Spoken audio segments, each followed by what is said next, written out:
জি ফারহানা আপা, আপনার এই বিশেষ পথ চলায় কি চ্যালেঞ্জ ছিল আর এখন কি চ্যালেঞ্জ মোকাবেলা করতে হচ্ছে? বাহিরে যখন বের হতাম তখন ও আর বাসায় ফিরতে চেত না। ঘন্টার পর ঘন্টা দেখা যেত যে রাস্তায় আমি হাঁটতাম, নিয়ে বসে থাকতাম, রিকশায় ঘুরতাম।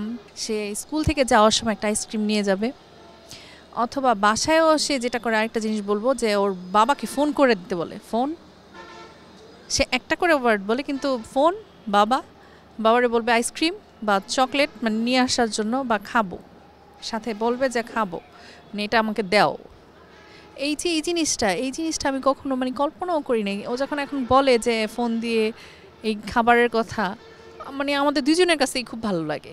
কি ধরনের সামাজিক চ্যালেঞ্জ মোকাবেলা করতে হচ্ছে? হ্যাঁ, সেটা হচ্ছে যে কোনো জায়গায় মার্কেটে গেলাম, সেখানে একটা কিছু পছন্দ হইলো, সবসময় সব কিছু দেওয়া যায় না স্পেশাল বাচ্চাদের, সেই জিনিসটা নিবেই এবং চিৎকার চেঁচামেচি।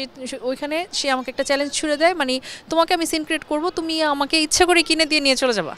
হয়তো আমার জামাটা ছিঁড়ে দেয় বা আমার ওড়নাটা ছিঁড়ে ফেলে, মানে কামড় দিয়ে ধরে রাখে বা টান দিয়ে ছিঁড়ে ফেলতেছে, রীতিমতো ছিঁড়েই ফেলে। সত্যি কথা, যেটা আমার প্রায় সময়ই দেখা যায় যে আমার জামা এখান থেকে এখানে ছিঁড়ে থাকে। আর আগে ওড়নাগুলা ছিঁড়া থাকতো, ওড়নাগুলি কামড় দিয়ে ছিঁড়ে ফেলতো, কোলে থাকতো, কোলে থেকে হ্যাঁ মারধর করতো। মানে মানুষের সামনে তো তোমাকে যদি এরকম করি তাহলে তো তুমি অবশ্যই দিবে। মানুষজন যখন ভিড় করে বা দেখা যায় যে একটা প্লেসে আসছে, ওকে কেন্দ্র করেই দেখতেছে বা করতেছে, তখন ও বিরক্ত হচ্ছে। এটা দেখে আমাদের মানে বাংলাদেশের যে মানুষজন, সেটা আমাদের মায়েদের জন্য অনেক কষ্টকর হয়ে যায়। ওই সময়টা আমরা বাচ্চাদেরকে হ্যান্ডেল করতে একটু অনেক কষ্টকর, টাফ। এই পরিস্থিতি থেকে উত্তরণের উপায় কি, আপনি কি মনে করেন? সবাই এটাকে লুকোচুরি করে হাইড করে রাখছে, বাসায় রাখতেছে, কোনো অনুষ্ঠানে যাচ্ছে না, এটা করছো। হ্যাঁ, আমারও হয় না যে তা না। একটা বিয়ের অনুষ্ঠানে গেলাম, হলুদের প্রোগ্রাম হচ্ছে, অনেক সাউন্ড হচ্ছে, গান হচ্ছে, সেটা নিতে পারে না, সব সময় নিতে পারে না। আমরাই তো নিতে পারি না, আমাদের দেখেন বিরক্ত হই, আমরা নেমে চলে আসি, সরে যাই।